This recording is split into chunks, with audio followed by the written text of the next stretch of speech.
My son and daughter were hosting my 70th birthday dinner. There were gold balloons hanging from the ceiling, soft music playing in the background, and a long table covered with a crisp white tablecloth. Everything seemed perfect, too perfect. Lauren had cooked my favorite dishes, or at least that's what she said. Mark was pouring wine into elegant glasses I had never seen before. Everyone was smiling, everyone was touching my shoulder. Everyone kept telling me how great I looked. But then my brother, James, pulled me into a corner. His face was serious, tense. He hadn't smiled since he walked through the door. He leaned in close and whispered in a voice I could barely hear over the noise of the party. He told me to grab my purse and my keys. He told me we were getting out of here right now, immediately, and that I needed to act naturally. I thought he was messing with me. James always had a dark, sometimes uncomfortable sense of humor, but he wasn't smiling. His hand gripped my arm with a force that actually scared me. He helped me stand up carefully, as if I were a porcelain doll about to shatter. Lauren saw us from the table and asked where we were going.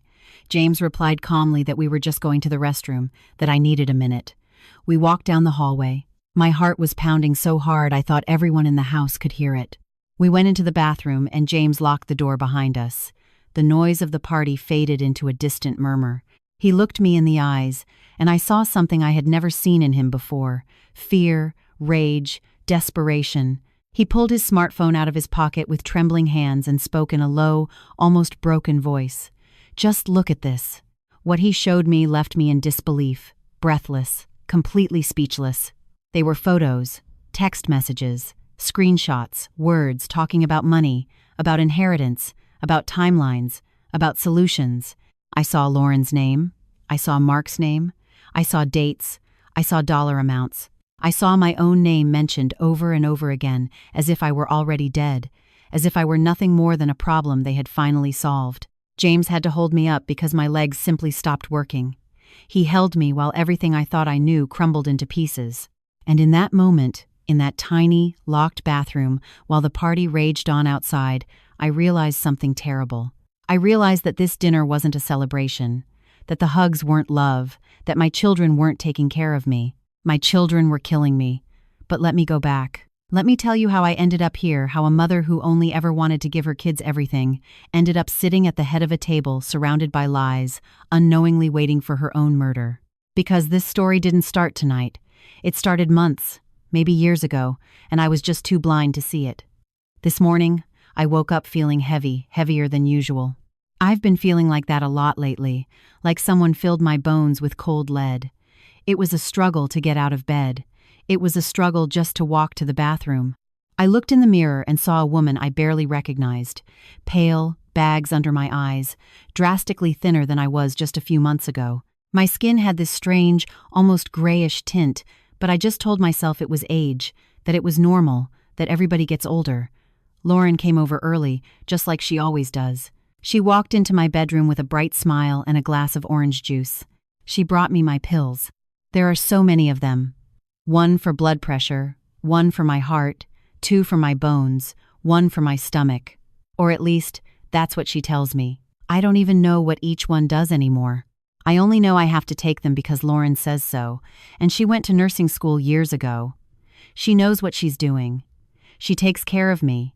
She helped me get dressed. She picked out the cream-colored blouse she bought me last month. It's too big on me now, but she says it's the style. She brushed my hair carefully, almost tenderly. She put the fake pearl necklace Mark got me around my neck. She looked at me in the mirror and smiled. She told me I looked beautiful, that I didn't look my age, and I believed her because I wanted to believe her because I needed to believe her. As the day went on, the house filled with activity. Lauren cooked. Mark brought over extra folding chairs. Neighbors showed up, distant cousins, people I hadn't seen in ages. They all hugged me so gently, like I was fragile, like I might break. And maybe they were right. Maybe I was already broken and nobody had told me, or maybe someone was breaking me piece by piece and I was just too stupid to notice. I sat at the head of the table because Lauren insisted. She said it was my spot, that I was the guest of honor. I agreed because I always agree to whatever my kids tell me. I've always been that way. A mother who says yes. A mother who trusts. A mother who gives, without ever asking for anything in return. And look where that got me. Dinner started. Everyone was talking over each other. There was laughter, toasts, stories I had heard a million times before. I tried to focus, but everything sounded distant, muffled, like I was underwater. My hands were shaking when I lifted my wine glass. Lauren noticed and touched my arm. She asked if I was okay. I said yes. I always say yes, but I wasn't okay. Something deep inside me was screaming that something was terribly wrong. A knot in my stomach that had no name, a heavy weight on my chest that I couldn't explain. I looked around the table and looked at my kids. Lauren, with her perfect smile. Mark swirling his glass of wine. Both of them playing the role of children of the year. Both of them reaching out to touch me every few minutes to make sure I was still there, as if to remind me that they loved me, that they were looking out for me, that all of this was for me. Lies. All of it. Lies. Then I saw James walk in, my younger brother. He's 69, but he has the energy of a much younger man. He stood near the doorway, just watching. He didn't say hi to anyone. He just stared directly at me. And there was something in his eyes that gave me goosebumps, something I hadn't seen before. It wasn't affection. It wasn't joy. It was fear. It was urgency. It was a silent warning that I didn't understand yet. He walked over to me with quick, deliberate steps. He didn't greet Lauren or Mark. He came straight to me and leaned down. His breath was right by my ear. His voice was a tense, tightly controlled whisper. He told me to grab my purse, to get my keys, to act like nothing was wrong, that we were leaving, to trust him, and to please, please, just listen to him. I looked at him, totally confused. My brain couldn't process what was happening. I thought he was overreacting. I thought he was being dramatic. But James was never dramatic. James was always the calm one, the rational one, the engineer who solved problems without making a fuss. And now here he was, with eyes full of absolute terror, begging me to run away from my own birthday party. He helped me to my feet. Lauren asked where we were going. James answered with a calmness he clearly didn't feel. He said to the restroom that I just needed a minute. She nodded, but I saw something flash across her face. A split second of annoyance, a flash of suspicion, and then she went right back to smiling. That smile that I now know was fake, that smile that hid something evil. James led me down the hallway, closed the bathroom door, and the noise of the party was muted. We were alone.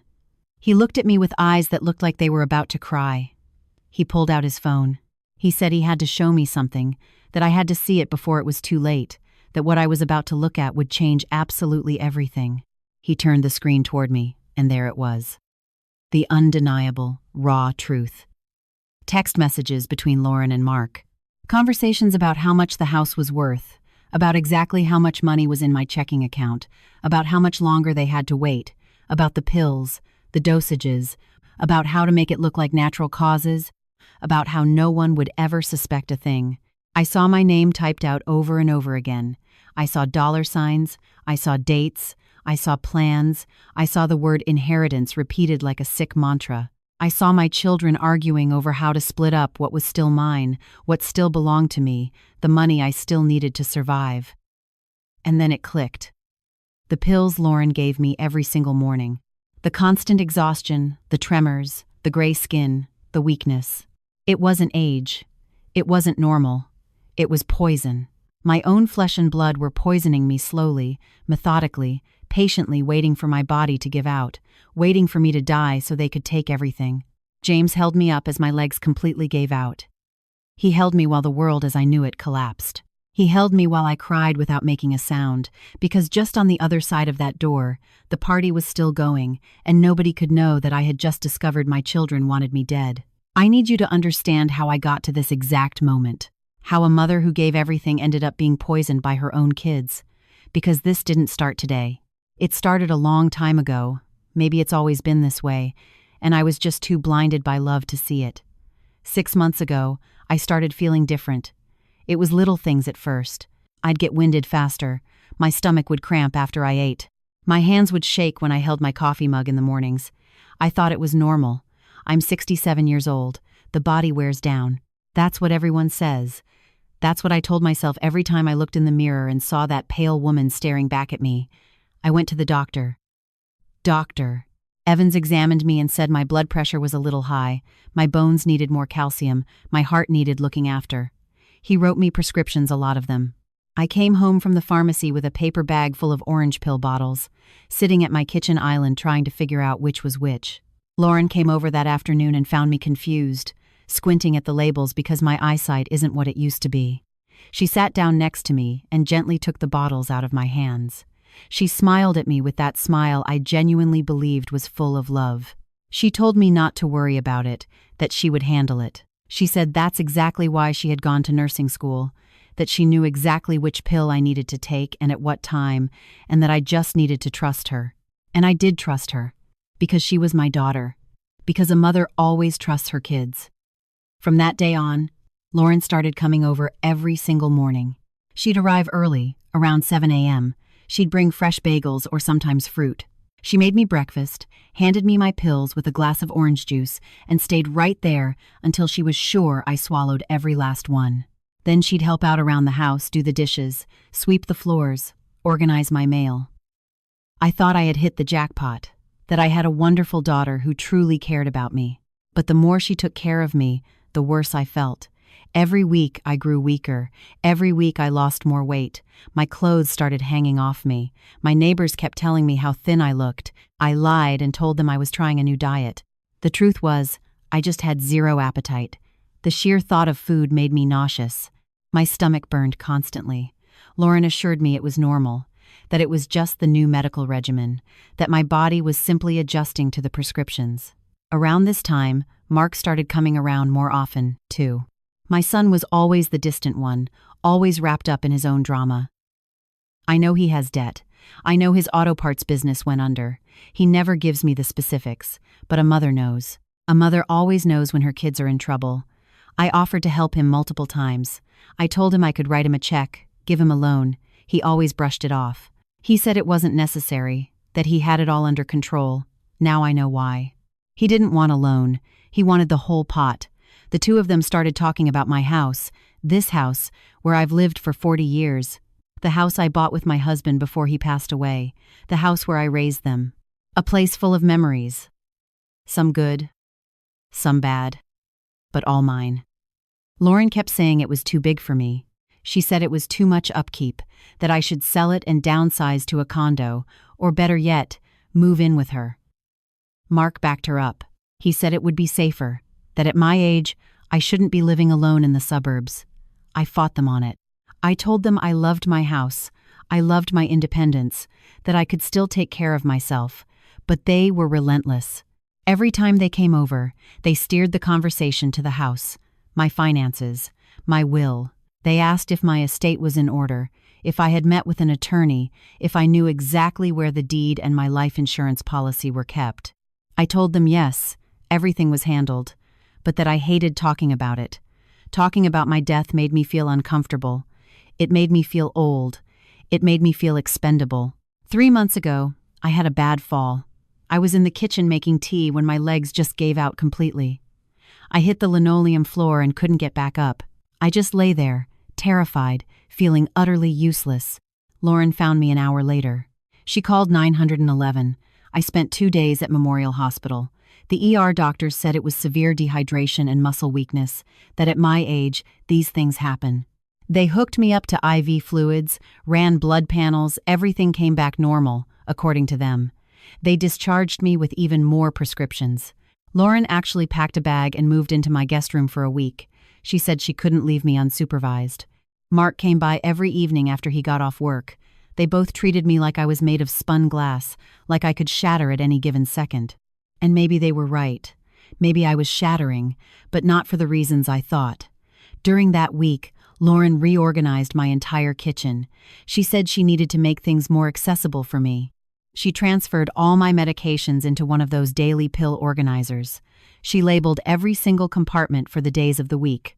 She explained it was to prevent me from getting confused, to guarantee I was taking the exact right doses. I thanked her. I thought she was being so considerate. I thought she was helping me maintain my independence. I had no idea she was stripping away my control, grooming me to stop questioning anything, conditioning me to just obey. Mark sat me down to talk about my finances. He said we needed to review my checking and savings, make sure everything was streamlined. He asked me to add his name to my bank accounts. He promised it was just to help me out, to make sure my property taxes and utility bills got paid if I was ever incapacitated, to ensure nothing slipped through the cracks. I hesitated. Every instinct inside me screamed not to do it, but he pushed. He said it was the logical step, the responsible thing to do, that it was what any good American son would do for his aging mother. And I caved because I wanted to believe he loved me, because I wanted to believe I was doing the right thing. From that day forward, my health nosedived. My body started failing in ways that made no sense. My bones ached deep inside, my throat was constantly on fire, the nausea was relentless. My hair started falling out in clumps in the shower. My skin looked dull, completely devoid of life. My fingernails grew brittle and cracked. I couldn't sleep. I was plagued by horrific nightmares. I'd wake up in a cold sweat at 3 a.m. with my heart hammering against my ribs, having no idea why. Lauren claimed it was just anxiety and stress, that an aging body overreacts. She added sleeping pills to my organizer, then anti-anxiety meds. More pills. Always more pills.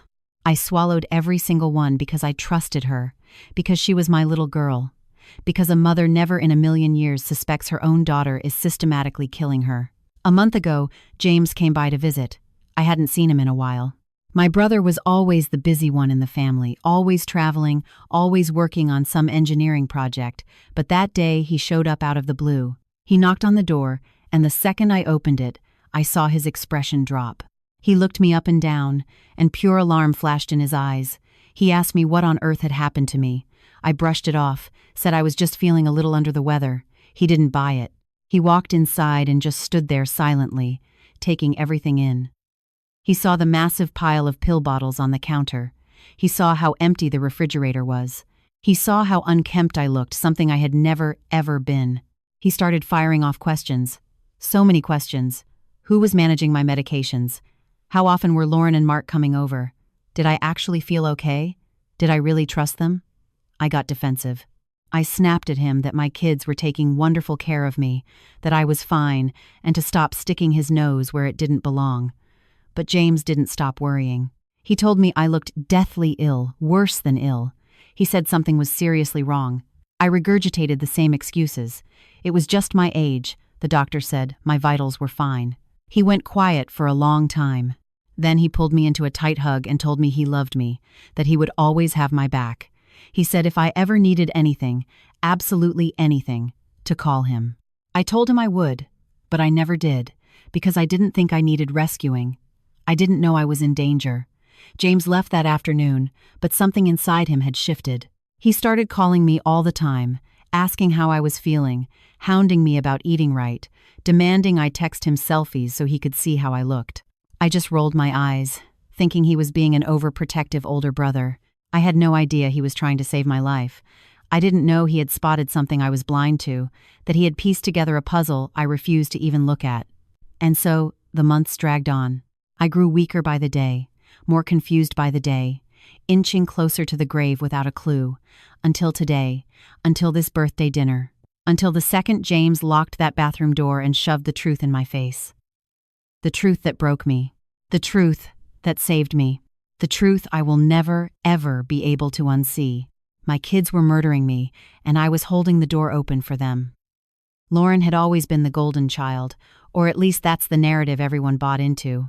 Since she was a kid, she was responsible, hyper-organized, the straight-A student nobody ever had to nag about homework. When her dad passed away 10 years ago, she was the one who stayed by my side. She held me up at the funeral home, picked out the casket, made sure I ate, made sure I slept, made sure I kept breathing. Everyone in the neighborhood always told me how blessed I was to have a daughter like her, and I ate it up. Lauren is 42 now, never married. She dated a few guys, but it never panned out. She always claimed men were too much drama, that she liked her independence, that she was laser-focused on her career. She got her nursing degree in her 20s. She worked the floor at a hospital for a few years, but she eventually quit. She complained about the burnout, the grueling 1-2-hour shifts, said she needed a better work-life balance. Now she works part-time at an urgent care clinic. The pay isn't great, but she insists it pays the bills. She rents a tiny, one-bedroom apartment on the other side of the city. I offered to help her out so many times. I told her I could give her the down payment for a nicer place. She always waved me off with a sweet smile. She'd say she was perfectly fine, that she didn't need handouts, that I had already sacrificed enough for her. It all makes sense now. She didn't want my charity. She wanted the entire inheritance. Ever since my health started sliding, Lauren made herself indispensable. Every morning, she'd walk through my front door, flashing that sweet smile I adored. She'd plate my breakfast, hand me my daily dose of pills, and physically help me get dressed on the days I was too weak to manage buttons. She'd meal prep my lunches before she left for her shift. She'd leave Tupperware in the fridge covered in Post-it notes. Asterisk, eat this at 7. Take your evening meds right after. Don't forget to hydrate. Asterisk. I thought it was devotion. I thought it was pure love. I didn't know it was a calculated hostage situation. I didn't know that every single pill she handed me was laced with a lethal cocktail. I didn't know that every casserole she baked was precisely engineered to shut down my organs. I didn't know that the gentle hands brushing my hair were the exact same hands sending me to the morgue. Lauren knew my daily routine better than I did. She knew when I woke up. She knew my favorite snacks. She knew my exact medication schedule. She weaponized my own life against me. She swapped out my prescription pills for identical-looking capsules filled with toxins my liver couldn't filter. She spiked my meals with heavy metals that slowly poisoned my blood. And she executed it with such clinical precision, such terrifying delicacy, that I never had a single doubt. She would use her softest bedside voice. She'd call me Mom with so much fabricated warmth. She'd wrap her arms around me when I broke down crying from the pain, hold my shaking hands, and swear to God that we were going to get through this, that it was just a matter of time, that my system just needed to adjust to the new meds. And I swallowed every word, because she was my daughter. Because American mothers are conditioned to believe the best about their children. Because it goes against nature to think your own baby could be your executioner. Mark was a different story. My son and I were never tight like Lauren and I were. He was always closed off, emotionally distant. He's 45, and his life has been a nonstop train wreck. He got married straight out of high school to a girl who dumped him 3 years later. Thank God they didn't have kids. The divorce wrecked him. For years, we barely spoke. He threw himself into the grind, trying to build his own empire. He opened an auto repair shop that bled cash until it folded. Then he tried his luck selling aftermarket auto parts online. That tanked, too. He was perpetually drowning in debt, always robbing Peter to pay Paul. I tried to bail him out so many times. I wrote him checks when his business was facing eviction. I wired him cash when he couldn't make rent on his apartment. He swore up and down he'd pay me back with interest. He never wired me a dime, and I never took him to small claims court. He was my boy. A mother doesn't send a collection agency after her own son. A mother just gives. And I kept giving until my well ran completely dry, until my only remaining assets were this house and my modest retirement savings. Mark started showing his face a lot more once I got sick. Initially, I convinced myself he was just worried. I thought he was finally stepping up to the plate, finally realizing his mom wasn't going to be around forever. He'd swing by in the evenings after work. He'd crash on my living room sofa, ask about my doctor's appointments, bring me groceries from Trader Joe's, and pay a few utility bills online for me. I honestly thought he was turning into a good son. I didn't know he was doing the math. I didn't know he was literally counting down the days. He and Lauren talked constantly. Sometimes I'd hear them whispering in the kitchen when they assumed I was asleep. They kept their voices low, but not low enough. I'd catch fragments talking about the local real estate market, estimating my property value, debating whether to flip the house or list it as is, whispering about my checking account balance, my IRA, about my life insurance policy, about how they were going to split the payout. At the time, I rationalized it. I told myself they were just being pragmatic, doing the morbid administrative work kids have to do when a parent is fading. I didn't know they were actively coordinating a murder plot to expedite the payout. Mark was desperate for cash. Not just regular broke desperate. He was into some shady lenders, hard money guys who didn't care about excuses, guys who made physical threats. He confessed it to me late one night about 2 months ago. He was shaking, practically in tears in my living room. He told me he was $50,000 in the hole. He said if he didn't clear the debt, they were going to put him in the hospital. I asked him why he didn't just go to the police. He scoffed and said it was too complicated, that he had signed contracts he shouldn't have, that he was mixed up in illegal garbage. I offered him the $20,000 I had tucked away in savings. He shook his head and said it wouldn't cut it, that he needed the full 50. I told him I was tapped out, that my only real equity was tied up in the house. He looked at me with dead, shark-like eyes. He asked me, point blank, if my will was legally binding. I told him yes, that the estate was split 50-50 between him and Lauren. He just nodded slowly. He didn't say another word. He walked out the front door into the night without even saying goodbye. I stayed up sick with worry about what was going to happen to him. I had no idea I should have been terrified for my own life. From that night on, the dynamic shifted. Mark was over constantly. Lauren practically moved in. The two of them played the role of the devoted, self-sacrificing American children to absolute perfection. They smothered me with a level of care that felt simultaneously loving and incredibly suffocating. It was too much, it was overkill, but I bit my tongue. I didn't want to be a burden, I didn't want to sound ungrateful, and I refused to assume the worst about my own flesh and blood. Lauren bumped up my pill intake. She smoothly lied, claiming Dr. Evans had upped my dosages, that I needed a stronger regimen, that it was standard procedure. I didn't push back. I trusted her implicitly. Mark took complete ownership of my finances. He claimed he was taking the mental load off my plate, that my only job was to rest and heal. And I let him do it because I was bone-tired, because I was trapped in a heavy brain fog, because I simply had zero fight left in me. They micromanaged my entire existence. What I ate, what I drank, when I left the house, who I talked to on the phone. Lauren would scroll through my iPhone while I was passed out. Mark intercepted my mail at the curb. They tag-teamed to make sure I never had a private conversation with anyone without one of them hovering in the background. They legally and socially isolated me, and I was completely oblivious. They turned my suburban home into a maximum security prison, and I handed them the keys because I thought it was an act of love. They started infantizing me, using that sickeningly sweet, condescending tone people use on toddlers and dementia patients. Asterisk. Just take a nap, Mom. Don't stress your pretty head, Mom. We've got it all handled, Mom. Asterisk. And while they were cooing at me, they were draining my accounts, poisoning my meals, and executing my murder. The text messages James showed me on his screen were the final nail in the coffin.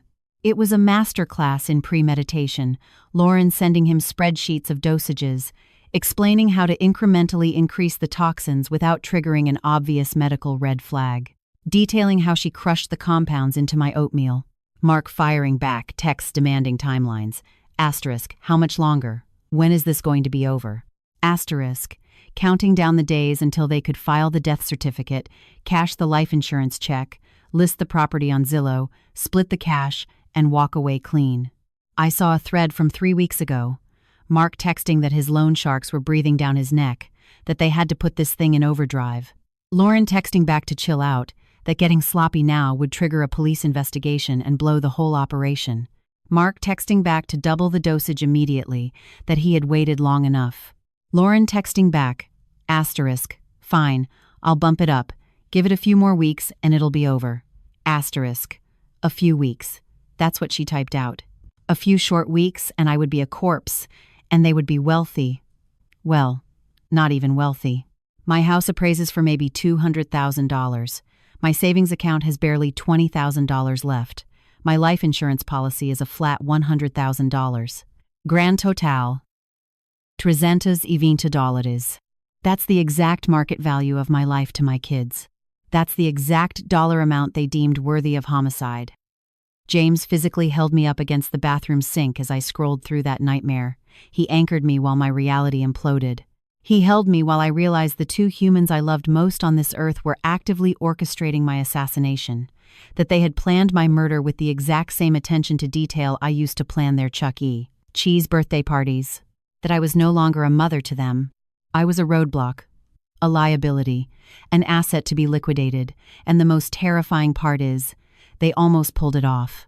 If James hadn't trusted his gut, if he hadn't played detective, if he hadn't hacked into that phone, I would be getting lowered into the ground by the end of the month, and my kids would be sobbing at my wake, wiping away crocodile tears, graciously accepting casseroles and condolences, playing the part of the shattered orphans, and nobody in the world would have ever known that they put me in that box.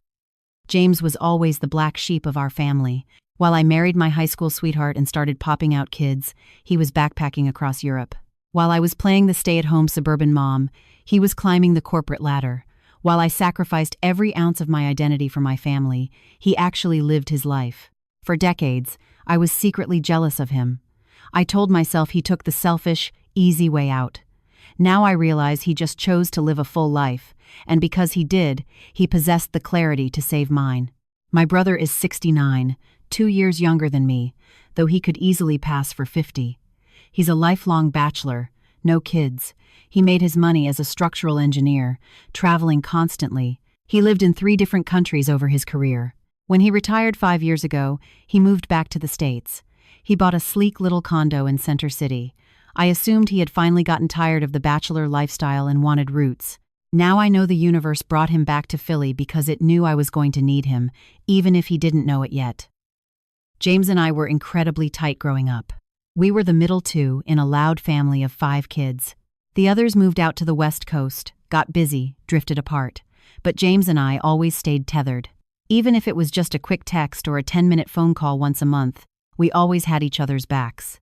When my husband passed away, James whipped out his checkbook and covered the entire funeral. My bank account was overdrawn, and he absolutely refused to let me pay him back. He told me that's just what family does. A month ago, when he showed up unannounced on my porch, I genuinely thought he was just being a paranoid old man. He took one look at my skeletal frame, my pale skin, my violent tremors, and went into full panic mode.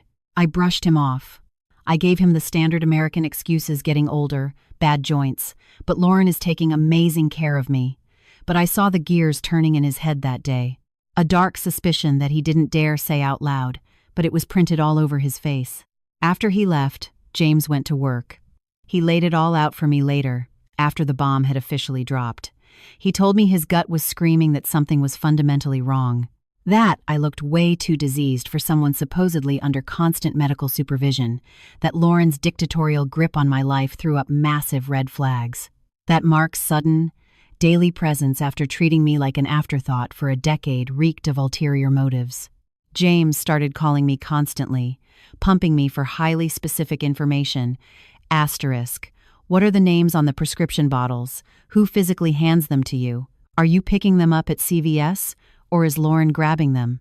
What's your exact checking balance? Is Mark a signer on your accounts? Asterisk. I gave him honest answers, but I was incredibly annoyed. I thought he was crossing a line, stirring up drama for no reason. I literally yelled at him to back off. I told him my kids loved me, that I was fully covered, that everything was fine. But James didn't back down. 2 weeks ago, he strategically dropped by my house on a Tuesday afternoon when he knew Lauren would be on duty. He used some flimsy excuse, said he was driving through the neighborhood and needed to use the bathroom. Lauren's reception was ice cold. There had always been a quiet Cold War between them. Lauren thought James was an arrogant, judgmental prick. James thought Lauren was a manipulative control freak who treated me like a toddler. I always played the UN peacekeeper between them. That afternoon, James planted himself on my sofa for 2 hours. He shot the breeze with me, made small talk with Lauren, but his eyes were scanning everything. He watched exactly how Lauren popped my pills out of the foil. He watched how she obsessively counted them. He watched her physically stand over me until I swallowed the water. He watched her slap my hand away when I reached for the plastic bottles. James started fishing. Casual questions. He asked Lauren about my exact diagnosis, asked for the name of the specialist treating me, asked how long this specific drug regimen was supposed to last. Lauren fed him vague, corporate-sounding healthcare jargon. She claimed everything was strictly monitored, that I was trending in the right direction, that it was a slow process. But James saw right through the bullshit. He saw that I wasn't trending anywhere but down. He saw the absolute authoritarian chokehold Lauren had on my daily life, and he decided to go rogue. When he left my driveway that evening, he didn't head back to Center City. He drove to an independent pharmacy a few towns over, a place where nobody would recognize Lauren's name. He walked up to the counter and talked to the head pharmacist. He pulled up his camera roll and showed him zoomed in, covert photos he had snapped of my pill bottles on the counter. He asked the pharmacist, off the record, if this cocktail of drugs made any clinical sense for a woman my age with my stated symptoms. The pharmacist squinted at the screen, frowned, and pointed out that half the capsules didn't match standard FDA pill identifiers. He said the labels looked like cheap, generic printouts and strongly recommended getting the physical pills chemically verified. James asked what the next step was. The pharmacist told him to secure physical samples and take them to a private toxicology lab. He said if there was even a fraction of a doubt regarding elder abuse, he needed hard, scientific proof. James drove back to my house 3 days later, timing it perfectly for a window when he knew Lauren was at her clinic. He rang the bell at 7 a.m. sharp, knowing she didn't usually roll in until 8. I answered the door in my bathrobe, totally bewildered. I invited him in. He brewed a pot of coffee. We chatted about the weather, the neighbors, and while my back was turned, he swiped 3 distinct pill bottles from my organizer, shoved them into his coat pocket, gave me a bear hug, and peeled out of the driveway before Lauren's Honda Civic even turned onto my street. He drove straight to a private medical testing facility. He slapped $300 on the counter and demanded an expedited chemical analysis. They told him it would take 3 business days. He told me later it was the longest 72 hours of his entire life. 3 days of him sitting in his condo, praying he was just a paranoid, crazy old man, praying his niece and nephew actually loved their mother, and that he was just projecting his own cynical worldview onto them. But he wasn't wrong. His phone rang on the 4th day. The lab tech told him he needed to come down to the facility immediately, that they couldn't discuss the results over the phone. James broke several speed limits getting there. A woman in a stark white lab coat pulled him into a sterile back office. She slid a printed report across the desk. In a dead serious tone, she explained that the capsules tested positive for high concentrations of arsenic. It wasn't in all the pills, just specific ones. It was cut into the actual medication in small, meticulously calculated doses. Doses strictly designed not to trigger cardiac arrest on the spot, but to slowly, agonizingly shut down a human body over time. James said the floor completely dropped out from under him. He asked the tech if there was any margin of error. She shook her head. She pointed to the parts per million on the chart. She said this was textbook chronic heavy metal poisoning. She said whoever was ingesting these pills was being systematically murdered. She said if the exposure continued, the victim would be dead within weeks, maybe months, and when they died, the coroner would likely write it off as natural, age-related multi-organ failure. The perfect crime. James asked her what the hell he was supposed to do. The woman told him to walk straight into a police precinct because this was a slam-dunk case of first-degree attempted murder. James told her he couldn't go to the cops yet. He said he needed airtight, undeniable proof of exactly who was orchestrating it. He needed to ensure my absolute physical safety before blowing the lid off the thing. The tech handed him the official stamped lab report. She told him to put it in a fireproof safe. She told him that piece of paper was the only thing standing between the victim and a casket. James walked out of that clinic with his hands shaking violently. He sat in the driver's seat of his Lexus for 20 solid minutes, paralyzed. He told me this later. He said he broke down crying, screaming at the top of his lungs, punching the steering wheel until his knuckles bled, because he understood exactly what that piece of paper meant. It meant someone was actively executing me, and the only 2 human beings on planet Earth with access to my medication were my own children. He decided to go full vigilante before confronting anyone. He needed to build an ironclad case. He needed evidence that would hold up in a court of law. Over the next week, he found excuses to drop by my house constantly. He was always lingering, always observing, always listening, piecing the timeline together. One afternoon, while I was passed out on the living room recliner, he heard Lauren and Mark huddled in the kitchen. They were keeping their voices low, but he was standing dead still in the hallway shadow. He heard them arguing about cash flow, about how much longer the process was going to take, debating whether they needed to up the dosage. James hit record on his iPhone voice memos. It was muffled. It wasn't going to secure a conviction on its own, but it was all the validation he needed. It confirmed his most horrific nightmares. He knew he needed the smoking gun, something physical and legally damning, so he made an insanely reckless move. He waited for a night when Lauren was scheduled to drop off my dinner. He parked a block away and hid in the bushes by my side gate. As soon as she pulled out of the driveway, he let himself in using the spare key I gave him a decade ago. He bypassed the living room and went straight to the kitchen counter. He rummaged through the canvas tote bag Lauren had accidentally left behind. And there it was. A tiny, unmarked glass vial shoved into the side pocket. James grabbed the vial. He pulled out his phone and rapidly snapped photos of the entire crime scene, the kitchen layout, my pill organizers, the dictatorial post-it notes Lauren left everywhere. Everything a prosecutor would want to see. Then he locked the door behind him, drove back to the same private lab the next morning, and dropped another $500. The lab called him back. Bingo. It was the exact same heavy metal arsenic cut with a tasteless, odorless binding agent, formulated specifically to be dissolved into food or hot coffee without detection. James had the physical poison, he had the stamped lab reports, he had the audio recordings. But he knew defense attorneys were ruthless. He knew the cops would need a paper trail proving criminal conspiracy between the two siblings. He needed their digital footprint, he needed their text threads. And that's when he pulled off his craziest stunt yet. A few days later, during another pop-in visit, Mark tossed his iPhone onto the coffee table and walked to the bathroom. James pounced. He had shoulder-surfed Mark's passcode weeks ago. He unlocked the phone, opened the Messages app, and tapped on Lauren's name. He rapid-fire screenshot the entire history. The texts about the arsenic, the dosage schedules, the financial spreadsheets, the Zillow listings, the morbid countdown. Everything. Then he dropped the phone exactly where he found it. Mark never suspected a thing. James finally had his bulletproof case. Now he just needed to extract me from the house. He needed to get me out of the kill zone before Lauren spiked my next meal. And right on cue, my kids sent out the invites for my 70th birthday dinner. They claimed they wanted to honor me, that they wanted the whole extended family under one roof.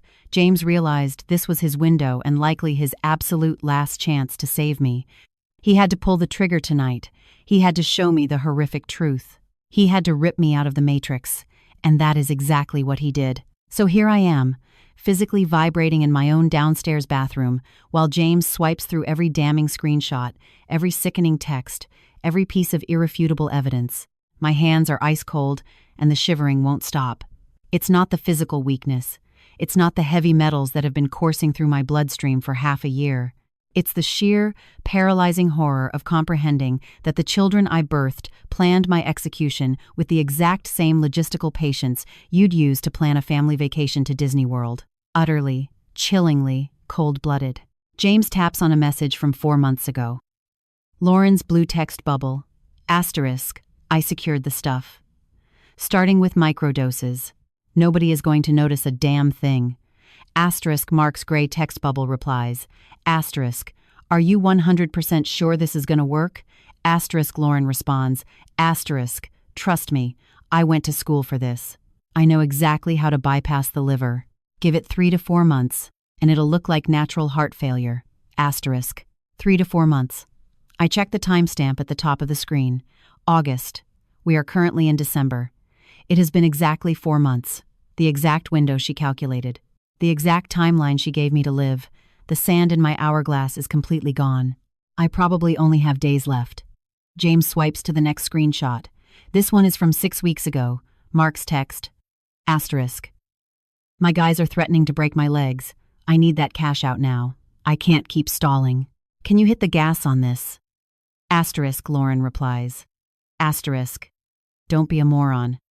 If we spike the dosage too fast, the ME is going to flag the autopsy. We have to play it smart. We are at the finish line. Just hold your breath a little longer. Asterisk, I keep reading. There are dozens of them. Massive walls of text calculating the current real estate market, debating whether to list the house with an agent or sell to an LLC for quick cash. Debating how to liquidate my 401k, my life insurance, every last nickel to my name. They ran the numbers like CPAs. $320,000 total gross, $160,000 net per sibling after taxes and probate fees. That is the exact retail value of my existence. That is the exact ROI that justified my murder. Then I see the text thread that absolutely shatters whatever was left of my soul. Lauren writes, Asterisk. Sometimes I get sick to my stomach about this. She is our mother, you know. Asterisk. Mark replies instantly. Asterisk, I know. But think about the absolute hell we've been through taking care of her. We earned this payout. She already lived her life. We are just trying to start ours. Asterisk, Lauren texts back. Asterisk, you're right. It's honestly the most humane option for everyone, even her. She has zero quality of life anyway. Asterisk, I read those 7 words over and over until they blur. Asterisk, she has zero quality of life. Asterisk, as if they were a death panel. As if my constitutional right to draw breath was theirs to revoke. As if I were just a rotting piece of infrastructure standing in the way of a luxury condo development. A sharp pain shoots across my chest. I'm hyperventilating. James grabs my shoulders and tells me to match his breathing, that we are going to get through this, but my reality is completely fractured. He pulls up more files. High-res photos of the arsenic vial he found in her bag. The official toxicology PDF from the lab confirming the poison. The audio files of their kitchen whispers. It's a mountain of evidence. It's airtight. I can't rationalize it away. I can't play the naive, forgiving mother. I can't brush it off as a misunderstanding. My American dream family is a cartel, and they are actively assassinating me. I ask James, my voice cracking, how he pulled this off. He gives me the rundown. The unannounced visits, his gut instincts, the pharmacist, the private lab, the stolen vial, hacking Mark's iPhone, every single calculated chess move he made to uncover the plot. He admits he knew for weeks, but he had to build a case that a district attorney would take, and more importantly, he knew I would be in complete denial without a smoking gun. He was spot on. If he had just cornered me and accused them with zero proof, I would have thrown him out of my house. I would have defended Lauren and Mark to the death. I would have taken their side, because they are my babies. Because a mother's instinct is to fall on the sword for her kids, even when those kids are actively plunging the sword into her back. Even when the whole world can see the blood, the mother refuses to look. Because maternal love is blinding, it's irrational, and sometimes it is lethally dangerous. He slides his phone back into his pocket. He looks at me, his eyes brimming with tears, and says, "We are blowing this popsicle stand right the hell now." He says, "I am never swallowing another pill that Lauren hands me. I am never taking a single bite of food she touches. I am not spending another 30 seconds under this roof. Because every second I stay is Russian roulette." I ask him what the exit strategy is. He says the plan is already in motion. He's driving me straight to the ER at Memorial Hospital. He has a contact there. They are going to draw my blood, run a full tox screen, and legally document the heavy metals. Once we have the hospital records, we are walking straight into a police precinct with the binder of evidence. He says Lauren and Mark are going to rot in a state penitentiary for what they did. But I am terrified. I am paralyzed by fear, and not just of my kids, though they now look like absolute monsters to me. I'm terrified of the fallout, of dragging my family name through the mud in a highly publicized criminal trial, of the entire neighborhood finding out my kids tried to off me for a quick buck. I'm terrified of becoming a tragic Dateline NBC episode, the pathetic old lady whose kids wanted her dead. James grabs both my hands. He says he completely understands why I'm scared, but we are out of options. He says if I stay in this house tonight, I will leave in a body bag. He says Lauren and Mark have crossed the Rubicon. They are in way too deep to back out now. They owe scary people money, and my pulse is the only thing standing between them and a massive payday. He looks me dead in the eye and tells me I have to make a choice right now. My pride or my life. My silence or my survival. There is a sharp knock on the bathroom door. Lauren's voice echoes from the hallway. "Mom? Are you okay? You guys have been in there a really long time." James and I freeze. We lock eyes. He puts a single finger over his lips, silently commanding me to hold it together. I take a massive, shaky breath and force my vocal cords to sound casual. "I'm fine, honey. Just got a little dizzy standing up too fast. I'll be right out." We hear her footsteps retreat down the hardwood floor. James leans in and whispers the play. We walk out of this bathroom like it's a normal Tuesday. We walk into the living room, say our goodbyes, announce that my blood pressure spiked and I need to go lay down, and that he is driving me back to his condo. He says the second we hit the interstate, We are gunning it to the ER. We are not giving Lauren and Mark a single second to process, react, or intercept. I ask him if he really thinks they're just going to let us walk out the front door. He says they don't have a choice. If they throw a fit and physically block us, they blow their cover. They have to play the role of the hyper-concerned, loving children. They've been method acting for 6 months. And they can't break character in front of 20 party guests. It's brilliant logic. It's sick, twisted logic, but it's completely sound. We look at our reflection in the vanity mirror. I look like a walking corpse, pale, dark circles, emaciated. James looks awful too. He looks terrified and absolutely enraged, but his jaw is set. He is locked in. I wipe the mascara tears off my cheeks. I smooth out my hair. I try to put on the mask. I try to look like the sweet, oblivious birthday girl everyone expects to see walking out of that bathroom, not a woman who just realized she's the target of a hit job. James turns the deadbolt. We walk out together. The sheer volume of the party hits us like a physical wave. The laughter, the classic rock playing on the Bluetooth speaker, the clinking glasses. The world just kept spinning, completely indifferent to the fact that my universe had just been nuked. We walk back toward the dining room. I spot Lauren. She's cutting slices of birthday cake. She catches my eye and flashes me that radiant, loving smile. That smile that I now know is a sociopathic mask, that smile of a predator watching its prey bleed out. Mark is leaning against the kitchen island, laughing at a joke my cousin just made. He looks so relaxed, so totally normal, you'd never guess he was mentally calculating the probate timeline on his mother's life insurance policy. You'd never guess he was harassing his sister to up the dosage of rat poison in my morning oatmeal. You'd never guess he was a monster wearing a polo shirt. James physically guides me over to them. He raises his voice just enough. He announces that my blood pressure is acting up, that the excitement is too much, and he's going to take me back to his place so I can actually get some quiet rest. Lauren immediately snaps into her Florence Nightingale routine.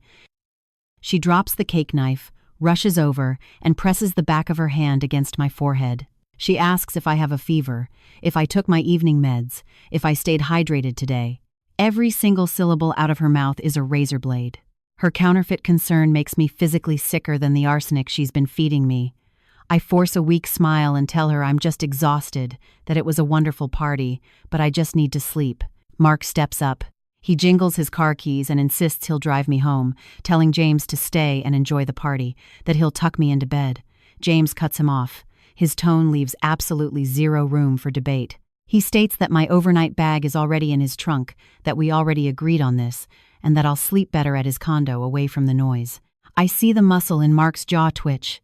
I see the pure paranoia flash in Lauren's eyes. They shoot each other a look. It's a microsecond of telepathy.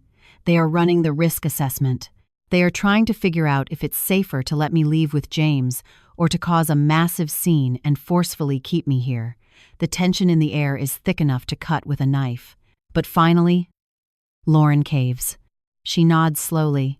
She says that's probably for the best, that I do need my rest, and that she'll swing by James's place first thing tomorrow morning to bring me a fresh change of clothes, make me breakfast, and make sure I take my pills. Asterisk, make sure I take my pills. Asterisk.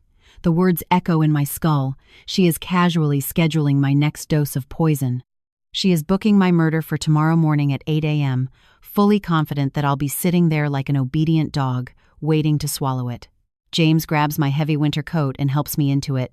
I grab my purse. We do the rounds. We hug everyone.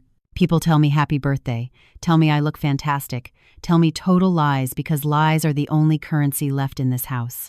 Lauren kisses me softly on the cheek. Mark gives me a tight hug. They hit their marks perfectly. They deliver their lines flawlessly. They deserve an Oscar for this sociopathic performance. We walk out the front door. The freezing December air hits my face, and I take my first real, deep breath in hours. James walks me to the passenger side of his Lexus, opens the door, helps me in, and slams it shut. He jogs around to the driver's side and slides in. He looks out the window toward the house. Lauren is standing on the porch under the porch light, watching us. Still smiling, still in character. James shifts into drive and hits the gas. I look in the passenger side mirror. I watch my house shrink in the distance. I see Lauren's silhouette standing on the steps. I watch everything I've ever known disappear into the dark. My home, my family, my entire reality. Everything is burning to the ground, and we are just striking the match. James drives in complete silence. His knuckles are white on the steering wheel. Finally, he speaks. He tells me, "We are headed straight to Memorial Hospital." He says, "Doctor." Albert Hayes, a top-tier toxicologist he reached out to, is currently on shift. He says, "Doctor, Hayes is expecting us, that they have an exam room prepped, that they are going to draw labs immediately and establish a legal chain of custody for the evidence." He says tonight is just the prologue. The actual war starts tomorrow. I just nod. I don't trust my voice. If I open my mouth, I'm going to sob, and if I start sobbing, I don't think I'll ever stop. So I just stay quiet, watching the suburban strip malls and streetlights blur past my window. I sit there trying to comprehend how my entire existence imploded in the span of a 3-hour dinner, how everything I held sacred was a complete illusion, how the 2 babies I nursed and raised wanted to put me in the ground. The ER parking lot is practically a ghost town at this hour. James parks near the ambulance bay and practically carries me through the sliding glass doors. A triage nurse looks up from her computer screen. James walks straight to the desk and states that we need Dr. Albert Hayes immediately, that it is a critical emergency, and that the doctor is expecting us. The nurse picks up the desk phone. 5 minutes later, a man in his mid-50s wearing dark scrubs and a white coat pushes through the double doors. Dr. Hayes shakes James's hand with a firm grip, then turns his attention to me. His clinical eyes scan my face, noting the gray pallor of my skin, the extreme weight loss, the uncontrollable tremors in my hands. He doesn't say a word, but his expression hardens. I can see the exact moment he recognizes the pathology. He's seen this specific type of evil before. He escorts us past the ER bays into a highly secured, private consultation room. He shuts the heavy door behind us and asks James to lay out the evidence. James pulls out his phone and opens the encrypted folder. He shows the doctor the private lab reports, the high-res photos of the arsenic vial, the hundreds of screenshots detailing Lauren and Mark's assassination timeline. Dr. Hayes reads through the texts in dead silence.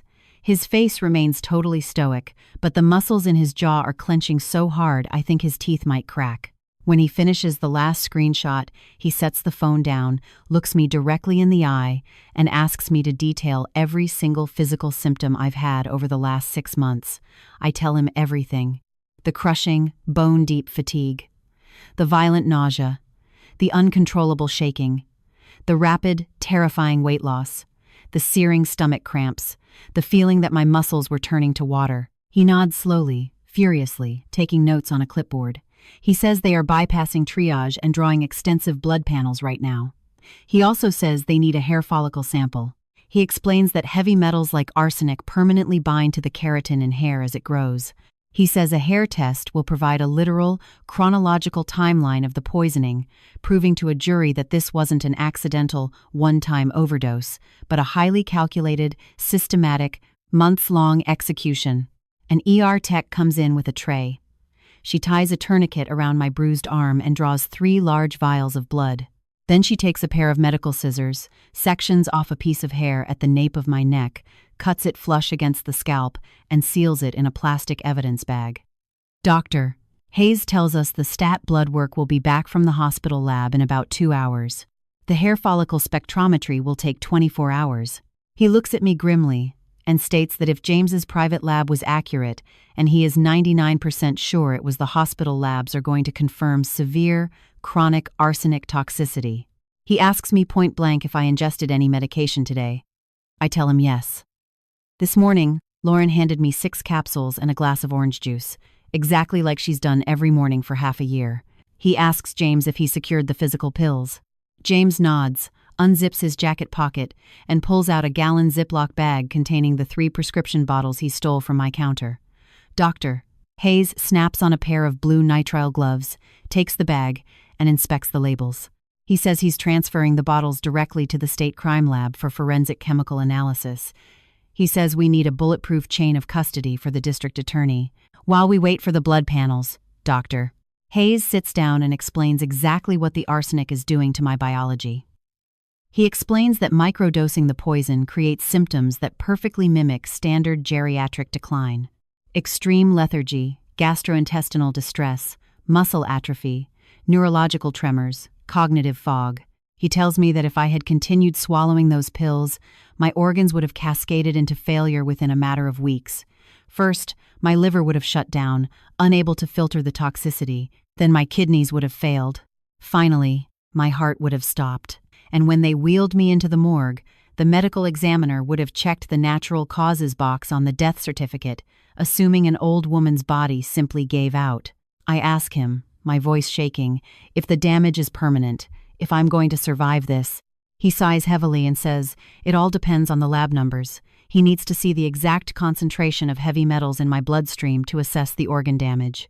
He says modern chelation therapy can work miracles, and many patients make a full recovery, but others suffer permanent neurological or renal damage. He refuses to give me false hope until he sees the data. James asks him what the exact protocol is once the labs come back. Dr. Hayes states that the second the toxicology report flags positive, he is mandated by law to file an official medical report. He says that document will instantly become the foundational evidence for a criminal indictment. He says the next phone call is to the police precinct to get detectives down here immediately. He says this is textbook attempted murder, and Lauren and Mark need to be in handcuffs before they realize the gig is up and attempt something drastic. Then he looks at me and says something that makes my blood run cold. He says that in standard poisoning cases, when the perpetrators realize the victim is catching on, they panic. They abandon the slow drip method and administer a massive, lethal kill dose to silence the victim before they can talk. He tells me I am in imminent, life-threatening danger until my children are behind bars. He says under no circumstances can I go back to that house. I cannot be left alone. I absolutely cannot answer my phone or communicate with Lauren or Mark. James cuts in and assures the doctor that I am under his protection, that we have a secure location at his condo, and that I am not stepping foot near that suburban house until the police tape is down. Doctor, Hayes nods in approval. He says we are playing for keeps, that my life is literally on the line, that he has seen this exact profile of elder abuse before, and the victims who underestimate their abusers usually end up on the autopsy table. Dr. Hayes leaves us in the private room to wait. James pulls his chair close to the gurney and holds my hand. We sit in silence. There's really nothing left to say. We are just sitting in a sterile room, waiting for a piece of paper to officially confirm what we already know in our bones. We are waiting for an American medical institution to officially certify that my kids tried to slaughter me, that I wasn't being paranoid, that it was real, it was barbaric, and it was happening. 2 agonizing hours later, the door clicks open. Dr. Hayes walks in holding a manila folder. I don't even need him to speak. His posture tells me everything I need to know. He pulls up a stool, sits directly in front of me, and looks at me with a heavy mix of profound pity and absolute gravity. He says the panels came back hot. My blood is absolutely saturated with arsenic.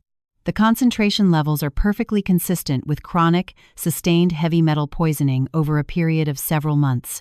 He turns the paperwork around and points to the highlighted numbers. I have no idea how to read a lab report, but I understand his tone. It's bad. It's incredibly bad.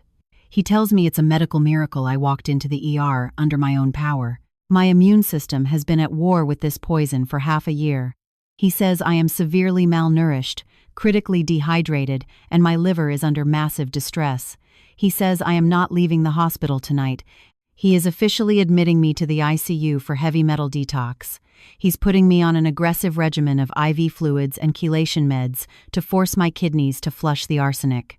He says I'll need 24/7 monitoring for at least the next 72 hours. James asks about the legal paperwork. Dr. Hayes says he has already initiated the hospital's forensic protocol.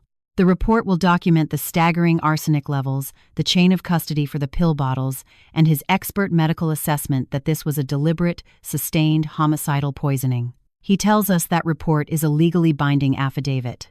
It is the silver bullet the DA needs to take this to a grand jury. It is irrefutable. Scientific proof that I was murdered in slow motion. I feel entirely disconnected from my body. I feel a massive wave of relief. instantly followed by a crushing wave of grief. Relief because the gaslighting is finally over. I wasn't going crazy. My body wasn't just breaking down because I was old. Grief, because the scientific proof means the nightmare is real. It means my kids really did orchestrate my execution. It means that 40-plus years of unconditional motherly love was appraised and sold for $160,000 a head. Dr. Hayes tells me the charge nurse is coming to prep me for the ICU transfer. He says I've been assigned a highly secure, private room on the 3rd floor. He's clearing James to stay in the room with me around the clock. He says security has been briefed, and he is placing a strict "do not admit" flag on my chart. Absolutely no visitors, 0 exceptions, without his personal, in-person authorization. I panic. I ask him what the hell we are supposed to tell Lauren and Mark when they inevitably start calling, because they, times will times call. Lauren promised she was coming over tomorrow morning. When she shows up to an empty house, she's going to panic, or at least, she's going to fake a panic to cover her tracks. Dr. Hayes tells me to put my phone on airplane mode. He says let James run interference. He says the less data they have, the better. James nods. He says he'll text them tomorrow morning, tell them my blood pressure spiked dangerously high during the night, that he brought me into the ER, and the doctors are running standard cardiac panels. Nothing else. Keep it totally mundane. Nothing to trigger their paranoia. Nothing to make them realize the walls are closing in and force them to do something erratic. The charge nurse walks in with a wheelchair. Even though my legs technically work, hospital liability policy insists I ride in it. I slide into the seat. James takes the handles. Dr. Hayes walks alongside us down the sterile corridor. He says he has already contacted the precinct, and a detective will be here first thing in the morning to take my official statement. He promises he'll be in the room to translate the medical jargon for the cops. He swears to me he will do everything in his power to make sure they are locked in a cage for this. We take the elevator up to a private suite on the 3rd floor. It's small, but secure. There's a hospital bed, a vinyl recliner for James, and a window overlooking the city skyline. The nurse helps me out of my clothes and into a thin hospital gown. She helps me into the bed, taps a vein in my forearm, and hooks me up to a heavy IV drip. She pats my shoulder, tells me to try and sleep, tells me I am totally safe here, but I don't feel safe. I honestly don't know if my nervous system will ever feel safe again, because the 2 people in this world who were biologically hardwired to protect me just spent 6 months trying to put me in a body bag. And now I have to wake up every day and live with that reality. I have to look that truth in the face. I have to survive it. I can't sleep. The chelation drugs are pumping into my vein. My physical body is running on absolute fumes, but my brain is redlining. I'm lying flat on my back on a rigid hospital mattress, staring up at the acoustic ceiling tiles, replaying the tape. I'm analyzing every single hug Lauren gave me while she casually handed me a lethal dose.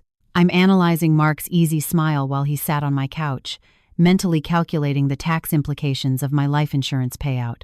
I'm thinking about every single morning I woke up feeling like a corpse, completely oblivious that someone was actively trying to make me one. James is passed out in the vinyl recliner next to the bed. His head is slumped to the side. His breathing is deep and rhythmic. The man is completely running on empty.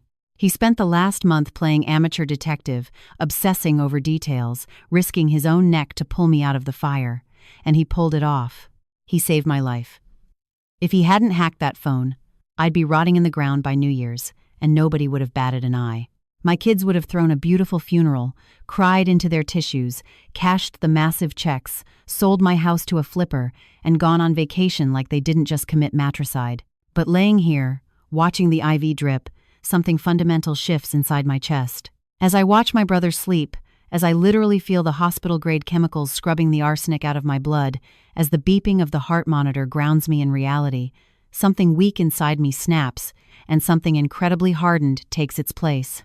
For the last 6 months, I have played the role of the perfect American victim, the fragile, aging boomer who just nodded and smiled and took her medicine, the woman who blindly trusted authority, who never questioned her kids, who allowed herself to be managed, handled, and silenced, a woman who became completely invisible in her own life story, just a burden, a logistical hurdle to be cleared. But that era is officially over. That pathetic woman died on the bathroom floor tonight. That woman was sitting in a recliner waiting for the Grim Reaper without throwing a single punch. That woman forgot she had fundamental value, that she had a voice, that she had a constitutional right to draw breath without apologizing for taking up space. I lift my hands off the blanket and look at them. The neurological tremors are still there, but the shaking is less violent. I touch my cheek. The skin is pale and papery, but I can feel the warmth of my own pulse. I am alive. I am wide awake, and I am going to war. My children thought they could just delete me from the spreadsheet. They assumed it would be a cakewalk. They assumed I was too frail, too gullible, too desperate for their love to ever figure it out, let alone fight back. They totally miscalculated. They made a fatal error. When the sun comes up, a floor nurse walks in to check my vitals. She asks me how I'm holding up. I look her dead in the eye and tell her the truth. I tell her I feel stronger.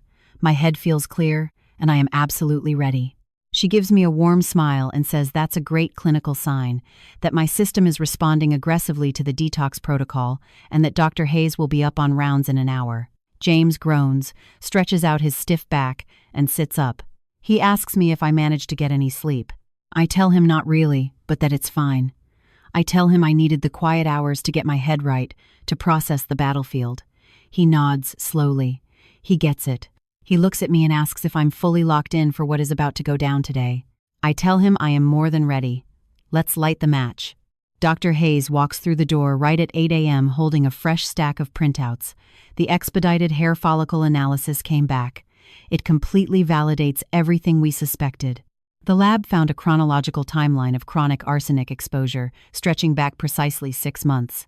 The timeline perfectly aligns with the exact week Lauren took control of my daily pill organizer. He points to a graph showing the heavy metal concentrations steadily ticking upward. They were aggressively escalating the poison every month, ramping up the toxicity, inching me closer to cardiac arrest week by week. He tells me the police are officially in the building. A detective from the Major Crimes Unit wants to take my formal statement. He says they need everything on the record, every microscopic detail, every offhand comment, every seemingly innocent interaction that now looks like premeditated murder in hindsight.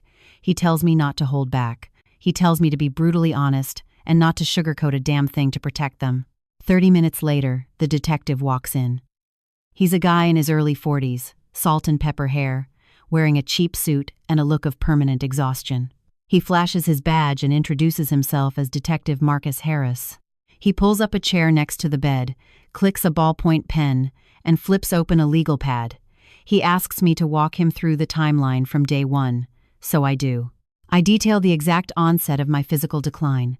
I explain how Lauren leveraged her nursing background to monopolize my prescriptions. I explain Mark's sudden, intense interest in my estate planning and banking credentials. I tell him about the falls, the hospital visits, the escalating doses, the crippling nausea. I lay out James's entire vigilante investigation, the private lab results, the stolen vial of poison, the horrific text threads. Detective Harris writes furiously, never interrupting my flow. When I finally stop talking, he starts grilling me with highly specific follow-up questions. He wants exact dates. He wants a list of everyone who possessed a physical key to my house. He asks about the exact legal structuring of my will and life insurance. He asks if I ever explicitly heard Lauren or Mark verbalize a threat on my life. I tell him no. They were way too calculated for that. But the digital footprint on Mark's iPhone is an explicit confession. James pulls out his phone and airdrops the screenshot gallery to the detective. Detective Harris scrolls through the texts, his eyebrows shooting up his forehead. He says this is absolute gold. Then he looks at James and asks, point blank, exactly how he accessed a password-protected device. James hesitates. He swallows hard and admits he snagged the phone off a coffee table without Mark's consent or knowledge. Detective Harris sighs and rubs his temples. He explains the fruit of the poisonous tree doctrine. He says defense attorneys are going to aggressively petition a judge to throw those screenshots out of court because they were obtained through an illegal, warrantless search by a civilian. A wave of sheer panic hits me. I ask him if that legal loophole means Lauren and Mark are going to walk free. Detective Harris shakes his head firmly. He says absolutely not. He says the illegally obtained texts aren't admissible, but times my official testimony, the tainted pill bottles, the private lab results, and Dr. Hayes's hospital affidavit provide overwhelming probable cause. He says he is walking straight to a judge to sign a digital search warrant for both Lauren and Mark's cell phones and iCloud accounts. He says the police tech unit will legally extract those exact same text threads from the servers, establishing a pristine chain of custody. He says the DA is going to build an ironclad case. Then he locks eyes with me. He asks me if I am emotionally prepared to sit on a witness stand and testify under oath against my own flesh and blood. He asks if I am fully prepared to look a jury in the eye and send my children to a state penitentiary. I don't even blink.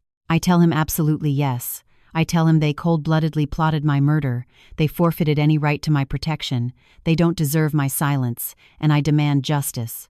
He nods, seemingly satisfied with my resolve. He says he's drafting the arrest warrants the second he gets back to the precinct. He says Lauren and Mark are getting scooped up by SWAT tonight. He says the DA is officially charging them with first-degree attempted murder and conspiracy, and they will be pushing for the absolute maximum sentence under state guidelines. He asks me if I fully grasp the reality of that my kids are going away for years, possibly decades. I tell him yes, because the alternative was me rotting in a pine box. I deserve to breathe. I deserve justice. I deserve to let the world see exactly what kind of monsters they are.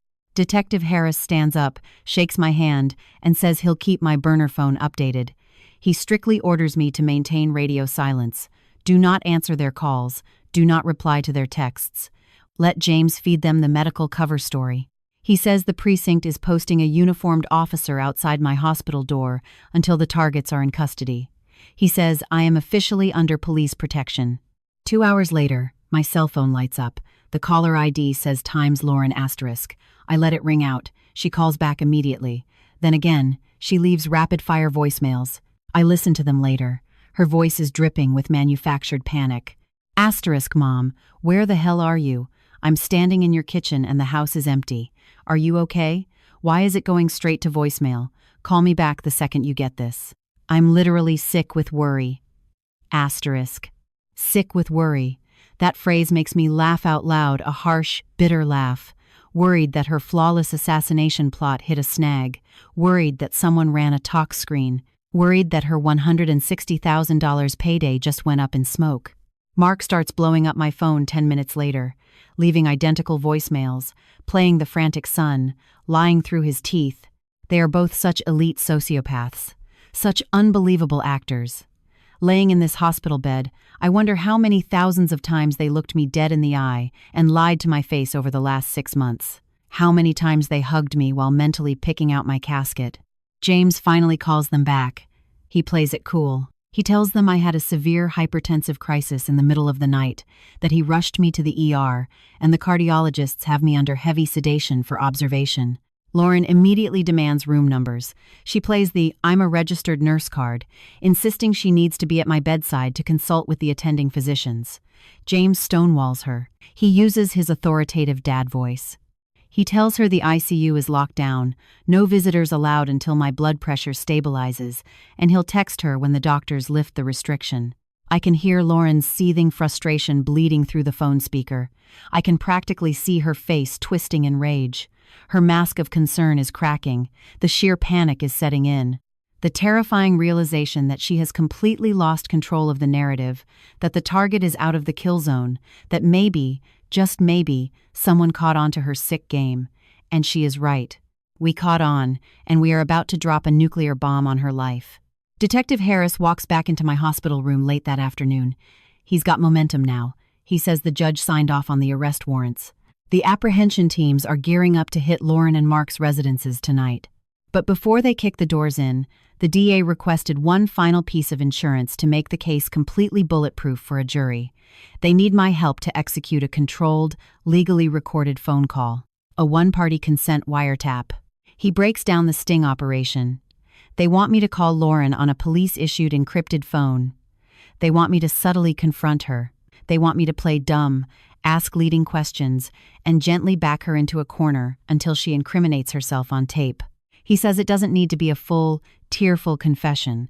They just need her to say something specific about the pills or the timeline that firmly connects her to the poisoning, something the defense attorneys can't spin. James hates the idea. He immediately argues that it's way too risky, that Lauren is highly intelligent and will immediately sniff out a wire, that it might trigger her to run. Detective Harris calmly explains that the tech unit is monitoring the call live. If she spooks, the apprehension teams move in immediately.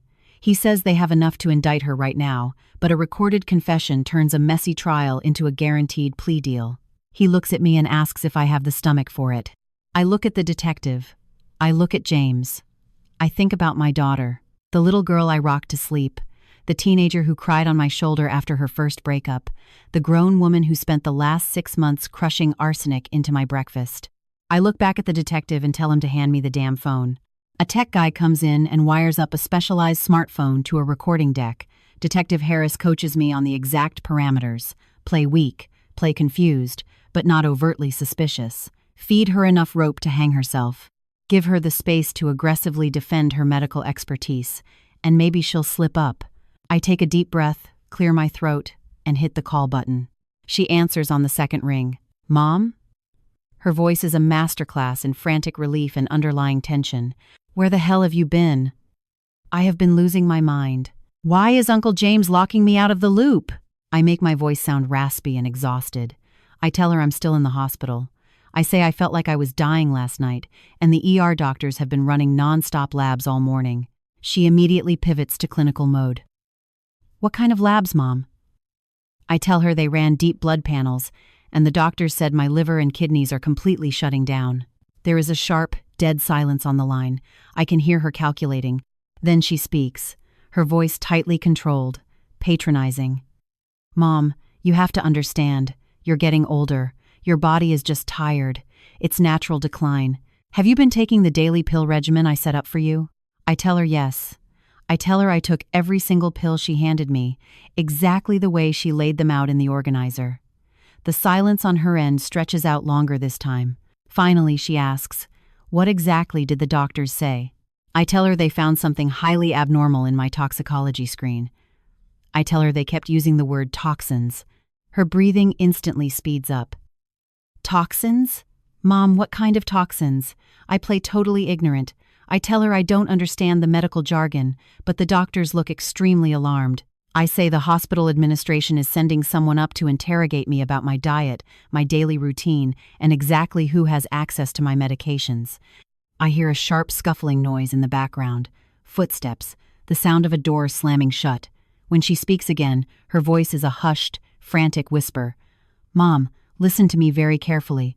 Do not say a single word to those doctors. They don't know your baseline. They don't understand your chart. I am your primary caregiver. I know exactly what your body needs. Do not let them confuse you." I let my voice tremble. I ask her, point blank, if there was something wrong with the medication she was giving me. She stammers. Then she snaps back. "No, absolutely not. That is the exact regimen Dr. Evans prescribed. It is exactly what you need." I drop the hammer. I tell her that James brought my pill organizers to the ER, and the hospital lab is currently running a chemical analysis on the capsules. Lauren lets out a visceral, guttural gasp. "Mom, no. Those are your private, legally prescribed medications. They do not have the legal right to seize those. Tell them to stop. Tell them I am your medical proxy and I handle your pharmacology." I ask her why she is panicking. I ask her why it matters if they test the pills if they are just standard blood pressure medication. Dead silence. I can practically hear the gears grinding in her head as she tries to figure out how to spin this. Finally, she drops her voice an octave. It sounds chillingly smooth. "I am not panicking, Mom. I am just being a fierce advocate for you. I'm trying to protect you from a predatory medical system." I tell her that if the pills are clean, the lab tests will just confirm it, so there is nothing to worry about. Another agonizing silence. Then her entire demeanor shifts. The sweet daughter act vanishes, replaced by a cold, venomous tone I have never heard in my life. "Mom, what the hell is James whispering in your ear? He has always been a paranoid, interfering asshole. He doesn't understand our family." I tell her James didn't say anything, that he just drove the car. I tell her the doctors found the toxins on their own, and I am just terrified and confused. Lauren snaps. She says she is getting in her car, driving to Memorial Hospital right now, and she is going to demand to see my chart. I tell her she can't get on the floor, that security has the ward on lockdown. She yells into the receiver. She says she doesn't give a damn, she is my next of kin, and she has rights. She is completely unraveling. Her control is gone. I ask her the question straight up. Lauren, is there something inside those capsules that shouldn't be there? She screams at me. No, how could you even ask me that? I am your daughter. I dedicated my life to taking care of you. Everything I did was for you. I drop the facade. My voice goes ice cold. Then why am I dying, Lauren? Why was I getting closer to the grave every single day if those pills were supposed to keep me alive? Lauren completely breaks. A jagged, ugly sob rips through the phone. Because you are old, Mom. Because your body is failing anyway. Because it was just your time. I was just trying to streamline the process. For you. For everybody. She stops dead. She realizes exactly what just came out of her mouth. She tries to backpedal frantically. Wait, no, I didn't mean it like that. Mom, please, just listen to me. I tell her, my voice hard as steel, that I heard her perfectly loud and clear. She starts bawling. She launches into a hysterical rant about how unfair her life is, how she is drowning in student loans, how Mark is going to get his legs broken by loan sharks, how they desperately needed the equity in the house, how I had already lived my golden years, and they were running out of time to build a life. I ask her if that justified slowly poisoning me to death. She screams that it wasn't poison. She rationalizes it, saying it was just a highly elevated dosage of compounds to suppress my system. She says it was going to be peaceful. She says it was just going to feel like falling asleep, that there wouldn't be any trauma, that it was the most humane way. Detective Harris gives me a thumbs up. We have it. We have the golden ticket, but I can't hang up yet. I need her to say the whole ugly truth out loud. I ask her the final question.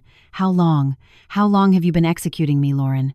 She is sobbing so hard she can barely speak. 6 months, since late August. Just trace amounts at first, just enough to make you lethargic so the doctors would write it off as chronic fatigue. Mark was freaking out. His creditors were threatening him. And I had absolutely nothing, Mom. I'm 42, living in a dump, working a dead-end clinic job.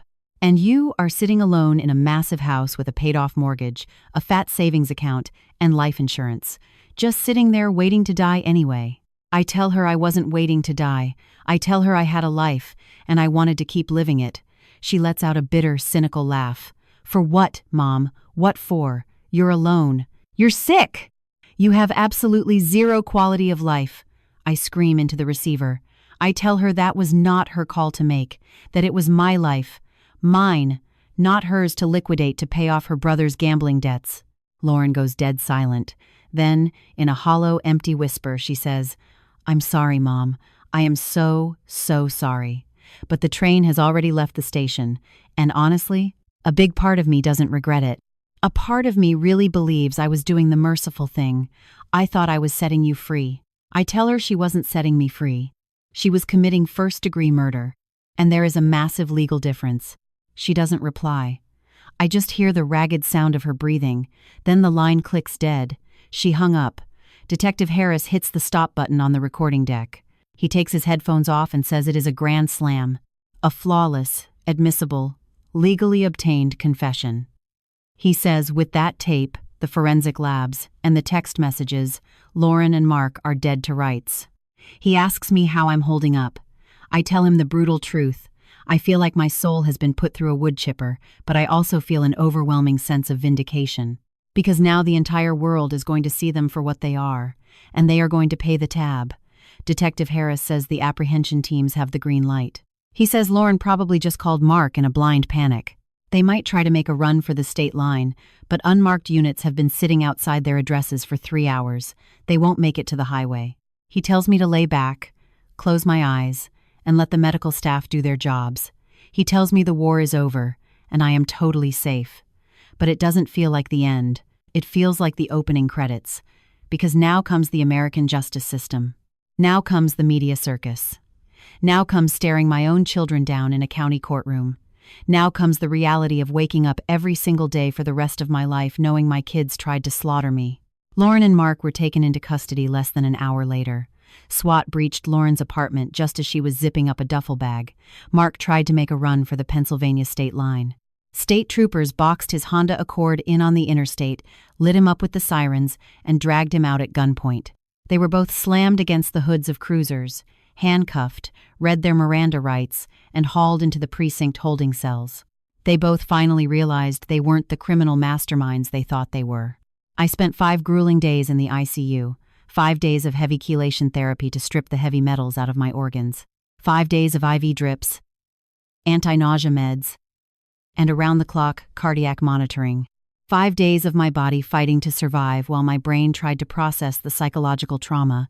Dr. Hayes rounded on me twice a day. He broke down my lab results like I was his only patient. My liver enzymes were stabilizing.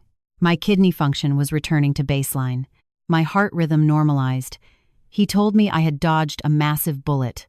I was going to make a 100% physiological recovery. James practically lived in that vinyl recliner. He never left the hospital. He held my hand while I dry heaved into a plastic basin. He listened to me rant and rave and cry until I lost my voice. And when I had nothing left to say, he just sat there in the quiet with me.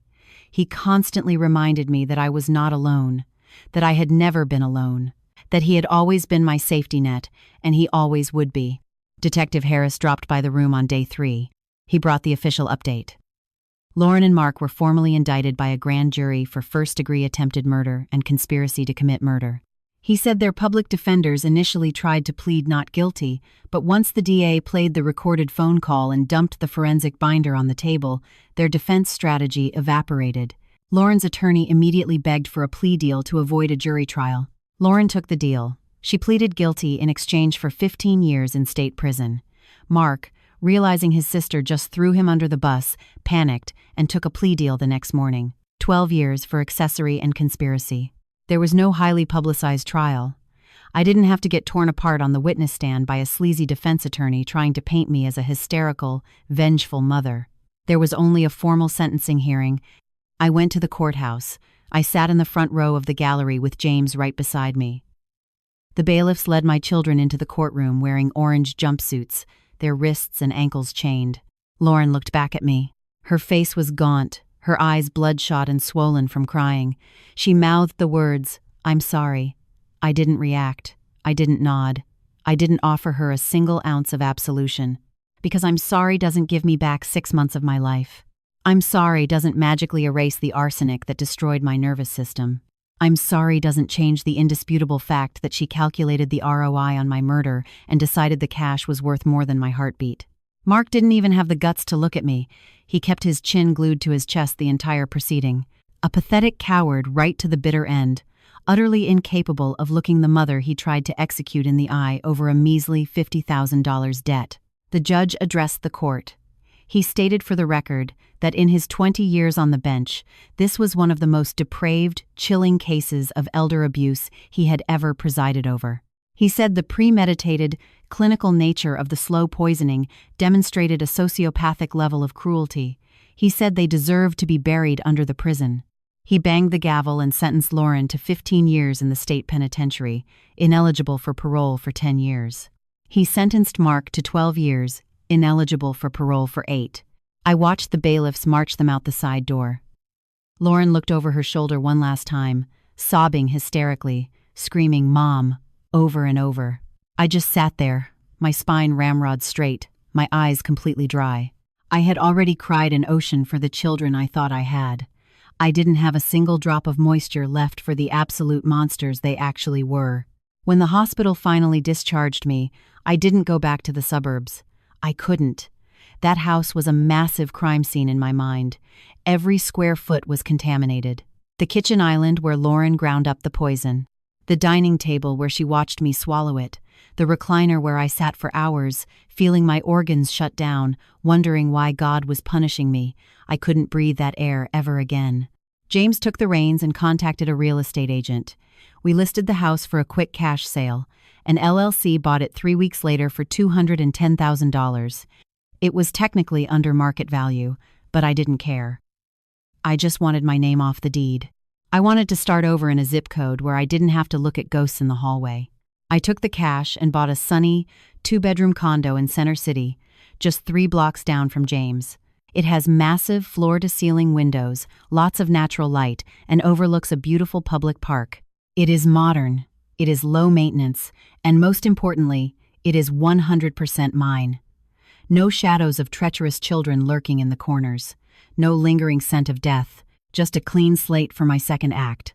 I hired a financial advisor and got hyper-practical with the remaining funds. I paid off my car and zeroed out my credit cards. I dumped the rest into a high-yield trust to cover my future assisted living care, strictly legally firewalled so my kids can never touch a dime. I also wrote a $10,000 check to a local Philadelphia nonprofit that provides legal aid for victims of domestic and elder abuse. Because at the end of the day, that is exactly what I was a victim. And it took a lot of therapy to swallow that pill. It took me months to fully accept that I wasn't an idiot, that I didn't bring this on myself, that I did absolutely nothing to warrant being hunted by my own offspring. The first few months in the condo were rough. I had night terrors. I'd wake up drenched in sweat, my heart hammering, convinced the IV drip was back, convinced someone was grinding glass into my food. James pushed me to seek professional help. He connected me with Paula Jenkins, a licensed trauma therapist who specializes in severe familial abuse. I went into the first session completely cynical. I figured talking about it on a couch wasn't going to magically unpoison me. But I was wrong.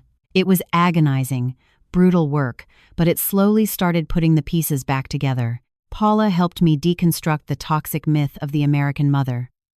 She taught me that maternal love is not a suicide pact, that you are morally allowed to amputate toxic family members from your life to save the rest of the body even if they share your DNA. Especially if they share your DNA. She taught me that simply avoiding the grave wasn't the goal. The goal was to thrive. To aggressively reclaim the life they tried to steal from me. It has been exactly 8 months since that birthday dinner. 8 months since the night I almost died in that suburban dining room. My body has completely regenerated. The heavy metals are flushed. My lab work is pristine. I've put the weight back on. My complexion is rosy again. The neurological tremors in my hands are completely gone. Physically, I am in fantastic shape. I am a healthy 6-8-year-old woman. Emotionally, it's a sliding scale. I have good days, and I have incredibly dark days. Days where I feel like a titanium vault, and days where I can't find the motivation to brew a pot of coffee. Days where I am overwhelmingly grateful for the sunshine, and days where the grief of losing my kids hits me like a freight train. But the good days are starting to heavily outnumber the bad ones. Lauren sends me letters from the state penitentiary. She mails one on the 1st of every month. I don't open them. I toss them into a shoebox on the top shelf of my closet. Maybe 10 years from now I'll slice them open. Maybe one day I'll find it in my heart to forgive her, but that day is definitely not today, and I am totally at peace with the fact that tomorrow might not be the day either. Forgiveness is not a mandatory requirement for moving on. I don't have to absolve my attempted murderer to find my own peace. Mark doesn't write. He doesn't call. He hasn't made a single attempt to reach out through his public defender. I think it's better this way. Maybe the absolute radio silence is his cowardly way of pleading guilty to the universe. Or maybe he's just a coward. I don't know, and frankly, I don't give a damn anymore. I've built a new tribe. I'm friendly with the folks in my condo association. I joined a trauma survivor support group that Paula recommended. A circle of tough, resilient women who were absolutely gutted by their own families, who survived unimaginable betrayal, and who are aggressively learning how to trust the world again. We meet up twice a month at a Panera Bread. We drink bad coffee. We swap war stories, we laugh until our ribs hurt, and we cry. We hold the line for each other. James and I are tighter than we have ever been in our lives. He comes over for dinner every Tuesday and Thursday. We grab coffee and walk through Rittenhouse Square every Sunday morning. We text constantly. He didn't just pull me out of a burning building, he handed me the blueprints to build a new one. I tell him all the time that I would literally be dirt without him. He just brushes it off, smiles, and says that's what actual family does. The family you choose. Not the people who happen to share your blood type, but the people who actually show up in the trenches with you. Sometimes I lay awake and think about that specific moment in the locked bathroom. The exact second James shoved that iPhone screen in my face, and my entire reality shattered like tempered glass. I wonder what my legacy would be right now if he hadn't been a paranoid, interfering older brother. If he hadn't played detective, if he had just minded his own business, I would be a corpse. I'd be rotting in a cemetery plot right now, and Lauren and Mark would be blowing my retirement savings on Caribbean vacations and paying off loan sharks without a single shred of remorse. But I am not in a box. I am breathing. I am 68 years old, and my heart is beating. And that is the ultimate victory. I beat them. I survived the ambush. They threw absolutely everything they had at me, and I am still standing. This is my reality. It doesn't have a neat Hallmark movie ending, but it is the truth, and I need every woman in this country to hear it. I need every mother, every grandmother, every aging widow to understand that the red flags are always there. That sudden physical decline isn't always just getting older. That smothering, obsessive caregiving is very often a smokescreen for absolute control. That the estranged children who suddenly parachute back into your life when your health dips probably aren't doing it out of the goodness of their hearts. If anyone reading this feels that cold knot of suspicion in their gut, if you are being socially isolated, financially micromanaged, or physically weakened for no logical medical reason, please pick up the phone. Talk to a trusted friend. Tell your primary care doctor in private. Walk into a police precinct. Do not wait for the smoking gun. Do not blindly trust the narrative. Do not fall for the fatal American myth that your family would never cross that line. Because if there is enough equity in the house, if there is enough crippling debt, and if there is a fundamental lack of human empathy, they absolutely will. I hit the lottery. I had James. I had an advocate who saw the matrix and pulled the plug in time. Thousands of victims never get that lucky. Thousands of seniors are quietly executed in their own suburban homes every single year. Their murders are rubber-stamped as natural causes, and the sociopaths inherit the earth. Do not become a statistic. Fight like hell for your own survival. Defend your boundaries, because you have inherent value. It doesn't matter if you are 70 years old. It doesn't matter what your net worth is. It doesn't matter if you have a massive family tree or if you are entirely alone in the world. You matter. And if nobody else has the guts to look you in the eye and tell you that today, I will. You deserve to live. You deserve to be safe in your own home. You deserve authentic love. And you absolutely deserve to bring the hammer of justice down on anyone who tries to take that away from you. I survived the fire. And you can, too.